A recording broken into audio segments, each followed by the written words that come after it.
just wanted to show you this beautiful pattern the rain made on my sunroof glass. And I also like to say that, to say that the officer who shot the kid 16 times is the most pressing problem that faces the black community in America is akin to saying my biggest problem is that when I make a video without proper lighting, it distorts my features. Okay? Yes, there's cops who are abusing, their authority and killing black people. Yes, it is outrageous. But the Holocaust on black babies being aborted is much worse. And the pharmacost that disproportionately labels black people with mental illness and is just destroying families and lives and keeping them down, especially repressing political dissidents, is far, far, far more outrageous, far more wrong. So when all is said and done, for the liberals to be using this to bring in more mental health is outrageous. And for the conservatives to be using this to exaggerate the threat of minorities against America is equally outrageous. When all is said and done, you will have a bunch of racists, gays jacking off to little boys and men in the shower, and feminists, enforcing the police state of a bunch of unscrupulous, conniving, underhanded, diabolical, sinister, devious scum. All blacks should be very angry at the Ku Klux Klan and the neo-Nazis, as well as the Zionists and atheist Jews with money. But there is one group that we should be especially mad with, and that is whitewashed peoples who deny covert drugging and the deliberate infection of black peoples with STDs. We saw this in the Tuskegee syphilis experiments, and I've seen countless articles by white people, white racists, sometimes conservatives. Remember, conservatives are the ones who gave you this control grid, this surveillance state. The liberals are just taking advantage of it. You see the Hegelian dialects, conservative president will make some legislation, liberal president will make some legislation, and together you end up, when the smoke clears, you have an oppressive police state with a bunch of gays, feminists, and racists enforcing it. Anyway, going back to the issue at hand. When you see a white person denying covert drugging, wait till no one's looking. Well, this is what you should do. I'm not saying do it. This is what would be fair to do. Is to wait when no one's looking and beat the fucking shit out of them. Beat the fuck out of them. Kick them in the face while they're on the ground. Stomp their fucking face out. Let me tell you why. Not only has the CIA been caught on record bringing drugs into the black communities in California. On record, San Jose Mercury News, look it up. It goes back to Iran, Contra, Nicaragua, El Salvador, and so on. Okay? Not only have they been caught on record drugging people at 44 universities and 3 prisons and etc., etc. On record in California.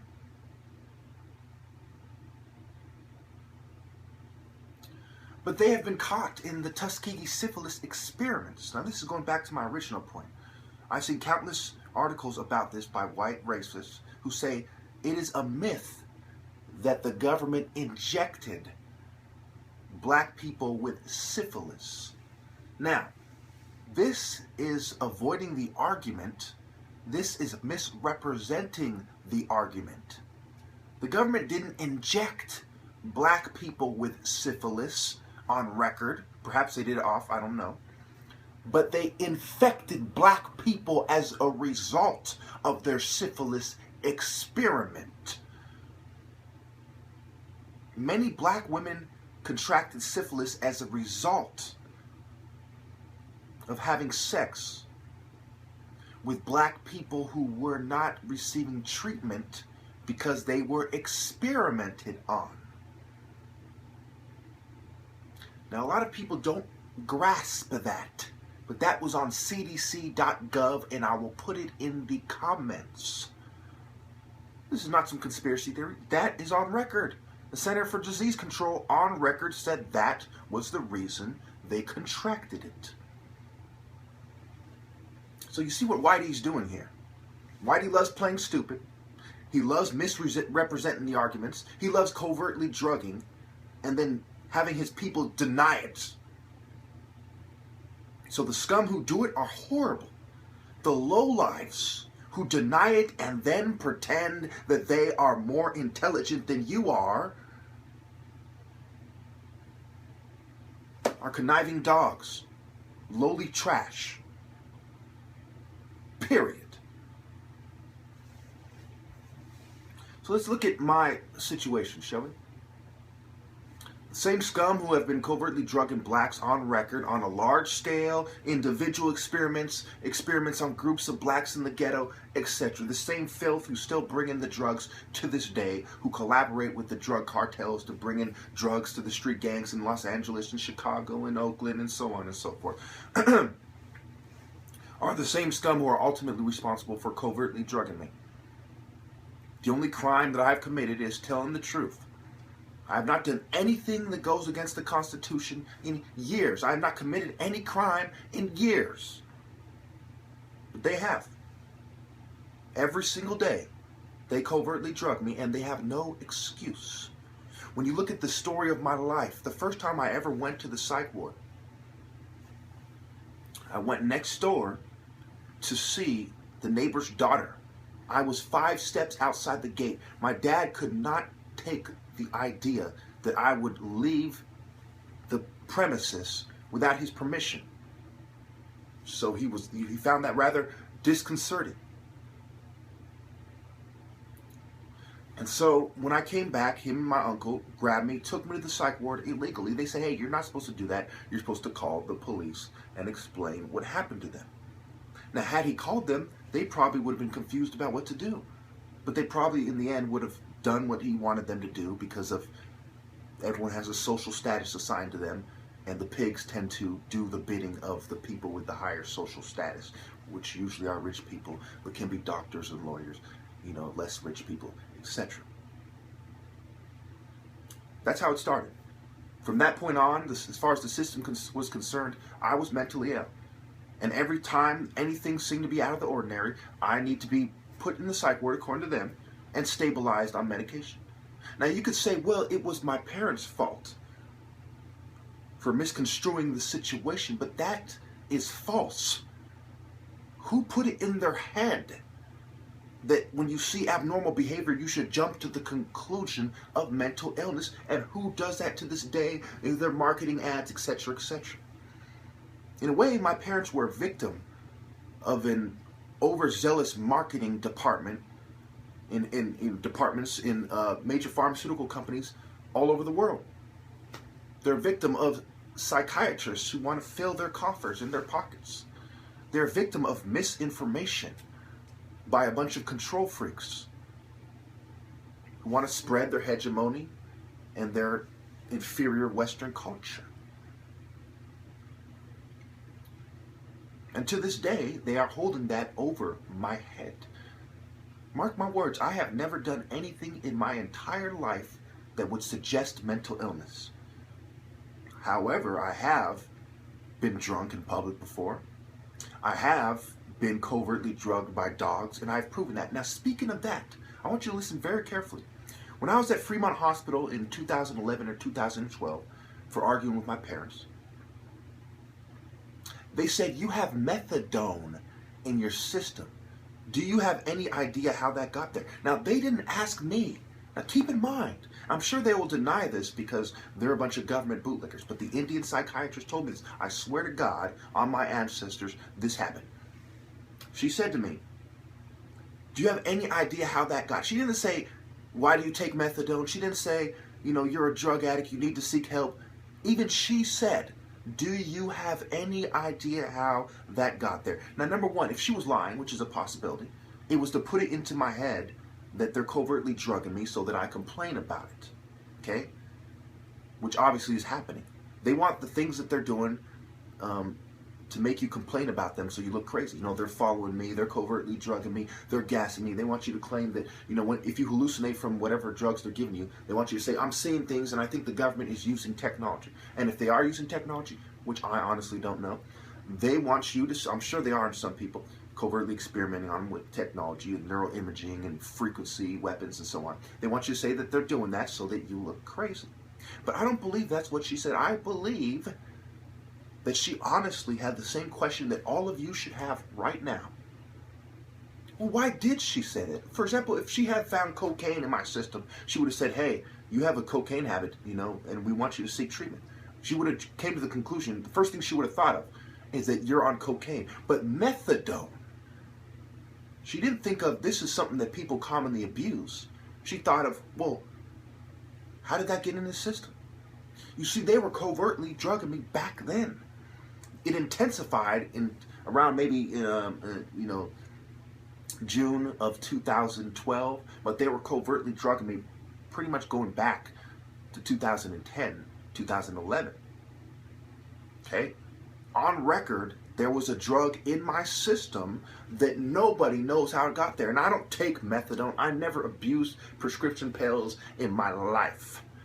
That was never my habit. I didn't go out and buy it off the street and, you know, sniff it or, you know, take it, you know, Xanax or Percocet and whatever. On record, there was drugs in my system that there was no explanation for that must have been covertly put in my weed or my food at the fast food restaurants I frequent and I have been frequenting for years because they're in the area. I'm sure all of you have restaurants you go to more often, and if the government wanted to target you, they say he likes to go here, we're going to plant someone there. So, after going to reform school, a bunch of racist white people, a bunch of shrink white people, you know, and so on and so forth. On record at the reform school, just look it up, I have it, you know, pedophile was working at CEDU while I was there. You know, a guy, they didn't do the proper background check, you know, which goes back to the gang stalking list of prison gangs and so on, because he went to prison, almost certainly was in a prison gang, and they hired him anyway, even though he was a convicted pedophile. Now, I'm not judging him guilty or not, but the facts do seem to indicate that criminals, literally and otherwise, well, basically literally and convicted criminals as well. Criminals who haven't been convicted for it because their relationship with the government and mental health, and criminals who have, were drugging me and coercing me and forcing me to take drugs that I did not need. And you'll see liberals, you know, every time I bring this up to liberals, they'll say, well, I've met this guy. Yeah, maybe 1% of mental patients actually benefit from the medication. You know, you can't fool me. I've been to many psych wards and I see that there's many people there. The majority of people there, probably around 90+% of them, wouldn't benefit from psychiatric medication. Their life is completely ruined now that they had a regular problem. They're, you know, that made them feel suicidal, you know, they lost their boyfriend, or, you know, it's an understandable reason to be extremely upset. And yes, it's even understandable to make you want to kill yourself because you feel real bad when you get your heart broken. I've been there, a lot of us have. To then turn around and say, well, this person is clinically depressed. No, it's an environmental factor. And I would like to leave you with this thought. African Americans are disproportionately Nigerian. They're from the same gene pool as Nigerian, as my father, who's a brain surgeon, as my uncle who passed away, who, bless his heart, graduated top of his class at UC Berkeley Law. He was the valedictorian. He was the top of his class at law school, UC Berkeley, one of the top law schools in America. My other uncle, who's a doctor as well, you know, yeah, the same gene pool. The same gene pool as countless Nigerians who come here and establish themselves as educated men in society. Is my dad's friend. His daughters, one of them, I believe she graduated from medical school not long ago. You know, as a family, you know, it's pretty much like mine. Most Nigerians that I've ever met, they are hardworking people, they have degrees, or they're on their way to get degrees. Okay, so what is the difference here? Oh, that's right. It is environment, and a bunch of eugenicist dogs have no idea what they are talking about. And within that environment, it is psychiatry, it is white Western culture being impressed upon them, being injected into them. What does hip-hop target? Does hip-hop target Africans? Do Africans want to start acting like a thug? Or are they Africans who don't seem right acting like a thug anyway? And there's only a small percent of them who say, well, you know what? I'm similar enough to African Americans that I can be a thug too. It is the white man's targeting. It is the white man's covert mind control. It is the white man's covert drugging. It is the white man's culture and environment that is the difference between successful Nigerians who have immigrated from Nigeria, which also destroys the white man's immigrant argument. Oh, these immigrants are bad for us. Well, the native population is not as hardworking or successful as the immigrant population, especially when we're talking about black people. Typically in school, I'm sure you've all experienced the same thing. It's a bunch of Africans, Asians, and immigrants who are the top scorers in your class, and the white people and black people are pretty much about the same level, especially if they come from the same social classes, as far as the grades they're getting. That destroys the white man's argument of, eugenic argument, genetics argument, biological, proclivity argument, and immigrants argument all at the same time. Do the research, white man. Be honest, white man. And we are still waiting for your apology, Mr. Zionist Atheist Jew and Mr. White Man. Thank you. So, when all is said and done, the next few clips will show you that either we are all equal and the environment is the key factor that molds us into who we are, the environment, our culture, our upbringing, whether other people are meddling with our progress and hindering our progress or not. Or this man is absolutely right. The whites are magicians, Shaka. They work with illusion. They have taught us to live in reality. Even if the whites had 100 lives each, those lives would be not worth a single dedicated life of one Zulu, because we are superior. The leopard is also superior, Popos. He is a sovereign among the masters. Each proud day of his life is worth 100 days in the life of a raven. Yet if the leopard were offered wings to fly, it would be foolish to refuse them. No, Shaka. The leopard's kingdom is the earth. On the earth, he is the master.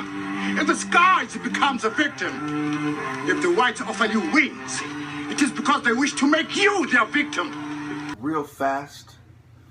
I already put my dress shirt away, I know. I just wanted to say that if you're going to stick to this biological argument, then you have to say that the whites are inferior. Now let me tell you why. It was key in eugenics that they said part of the reason why blacks were raping white women, wasn't because they were brainwashed to think that white women are more beautiful, or because they had nicer clothes, or because they had the money to, make themselves look good.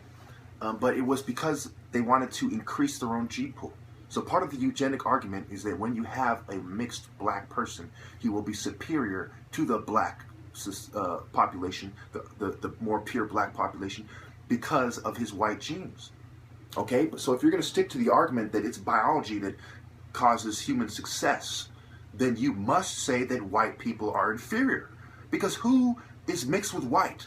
The African populations, the Nigerian population that comes here and becomes brain surgeons and doctors and lawyers? Or the African American population that has tons of mulattoes and has been mixing with whites for 400 fucking years, you fucking dickheads? August 2009, I've been on record on YouTube alone saying that we're waiting for your apology. We're still waiting. I've been waiting all my life for you white people to get it right while you think that you're more intelligent than I am. And we are still waiting for your apology. And we are still waiting for your apology. Let me go back a little bit so you know who I'm talking about. I said Mr. White Man. To them, that people put their sources in the back of their book. Well, the original plagiarism has been done by you, Mr. White Man. And we are still waiting for your apology.